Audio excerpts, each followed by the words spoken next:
বাংলাদেশের 96% মুসলমান। চলেন আজকে আপনাদের ইমানি পরীক্ষা নেই আর বাংলাদেশের ইমানি মুসলমানদের কার্যকলাপ দেখি। আমার ব্যাকগ্রাউন্ডে যে একটা ভিডিও প্লে হচ্ছে, সেই ভিডিওটা আগে শুনেন, তারপরে প্রত্যেকের ইমানি শক্তি, ইমানি পাওয়ার পরীক্ষা করে নেব। চলেন শুনি।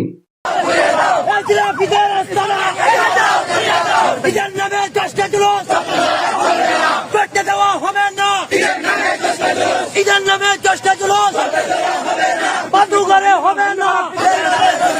ঈদের নামে চেষ্টা জুলুস বাদুঘর হবে না। ঈদের নামে চেষ্টা জুলুস বাদুঘরে হবে না।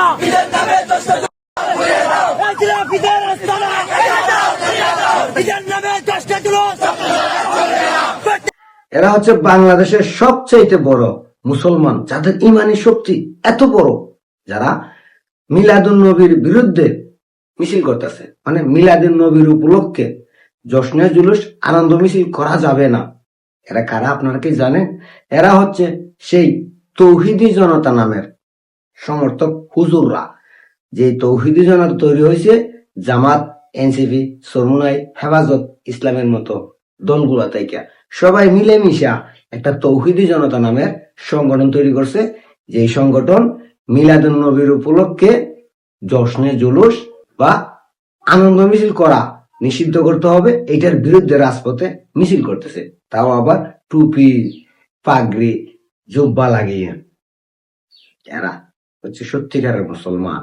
আর যারা মিলাদুন নবী পালন করে তারা বেদাত করে, তারা শিরিক করে। কারণ মিলাদুন নবী পালন কেন হয়? হযরত মুহাম্মদ সাল্লাল্লাহু আলাইহি সাল্লাম আমাদের শেষ নবী, যিনি আমাদের আখিরাতের কান্ডারি। সেই হযরত মুহাম্মদ সাল্লাল্লাহু আলাইহি সাল্লামের জন্মদিন উপলক্ষে মিলাদুন নবী পালন করা হয়। আর সেই মিলাদুন নবীর বিরোধিতা করছে এই তৌহিদি জনতা ব্রাহ্মণবাড়িয়ায় এই মিছিল হয়েছে। এবার আপনাদের কাছে আমার একটা প্রশ্ন, এরা মিলাদুন নবীর বিরোধিতা করে, আপনি যদি প্রশ্ন করেন, বলে আপনি নামাজ পড়েন না, রোজা রাখেন, আপনি কিসের মুসলমান? এরা কিন্তু নামাজও পড়ে, রোজাও রাখে, আবার মিলাদুন নবীর বিরোধিতাও করে। কিন্তু এদের কাছে পয়লা বৈশাখ উপলক্ষে জশ্নে জুলুস আনন্দ মিছিল করা বেদাত মনে হয় না। অবশ্য শেখ হাসিনার আমলে পয়লা বৈশাখ এদের কাছে বেদাত ছিল। শেখ হাসিনার পতনের পর এদের কাছে এগুলো হালাল হয়ে গেছে। এরা সেই তৌহিদি জনতা যারা মূর্তি ভাস্কর্য হারাম বলতো, কিন্তু শেখ হাসিনার পতনের পর সবকিছু হালাল হয়ে গেছে। এরা সেই তৌহিদি জনতা যারা মিলাদুন নবীর বিরুদ্ধে কথা বলে, তারাই আবার আমেরিকার স্বাধীনতা দিবস উপলক্ষে আনন্দ মিছিল করে সংসদ প্লাজায় দাঁড়াইয়া আমেরিকার স্বাধীনতা দিবস পালন করে। এরা সেই তৌহিদি জনতা যারা পাকিস্তানের স্বাধীনতা দিবস বাংলাদেশে পালন করে, জশ্নে জুলুস করতে পারে।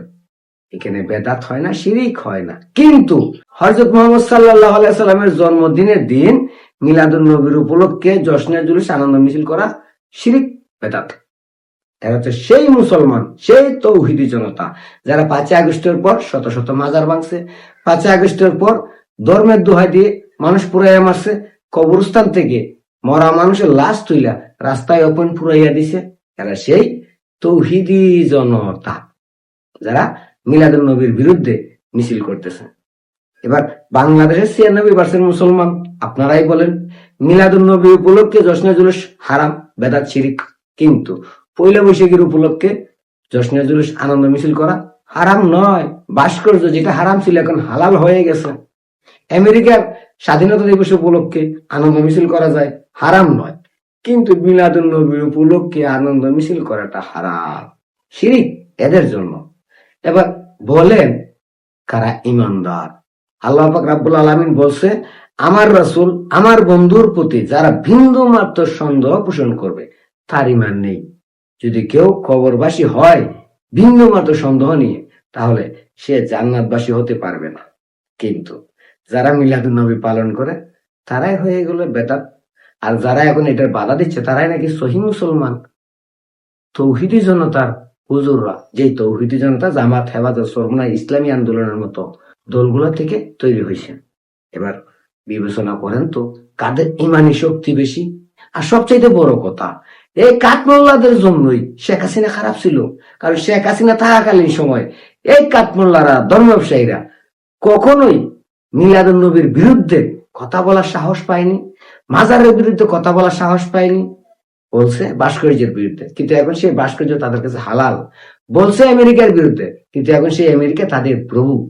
এবার আপনারাই বিবেচনা করেন কারা ইমানি শক্তি, কেন শেখ হাসিনার পতন হয়েছে এবার বুঝতে পারছেন তো? কারণ এরা ধর্ম ব্যবসাটাকে প্রপারলি করতে পারতেছিল না শেখ হাসিনার জন্য, আর এটাই হচ্ছিল এদের সর্বপ্রথম বাধা। আর তাই শেখ হাসিনার পতন ঘটানোর জন্য আমেরিকার সঙ্গে, ডিপ স্টেটের সঙ্গে, পাকিস্তানের সঙ্গে, বাংলাদেশের রাজাকারদের সঙ্গে হাত মিলিয়ে আন্দোলন করে শেখ হাসিনার পতন ঘটাইছে। তারপরে শত শত মাজার ভাঙছে, মব করছে, ধর্ম নিয়ে কটাক্কা করে কথাবার্তা বলছে, কৃষ্ণ বিষ্ণু রোজার পূজা সবই এক বলছে, কবর থেকে মরা মানুষ তুলে ফুরাইয়া দিছে, ধর্ম অপমান দিয়ে মানুষকে মেরে ফেলছে।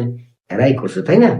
তো এইসব করার জন্য শেখ হাসিনার পতনের দরকার ছিল, আর পতন হয়েছে। আর এখন তাদের রূপটা, তাদের যে ইমানি শক্তি, এটা এখন মানুষের সামনে চলে আসছে। আর তাই এখন সাহস দেখাচ্ছে মিলাদুন নবী উপলক্ষে কোনো জশ্নে জুলুস আনন্দ মিছিল করা যাবে না, করলে এরা কঠোর পদক্ষেপ নিবে, সবাইকে আইনের আওতায় আনবে এবং তাদের বিরুদ্ধে যুদ্ধ ঘোষণা করবে। এবার ছোট্ট একটা প্রশ্ন করি, যারা নবীজির জন্মদিনকে মানে না, নবীজির জন্মদিন উপলক্ষে তাদের আনন্দ হয় না, তারা কতটা সাচ্চা মুসলমান, কতটা ইমানদার আপনারাই বলেন। ও বাংলার 18 কোটি মানুষের মধ্যে 96% মুসলমান, প্রশ্নটা আপনাদের কাছেই রাখলাম।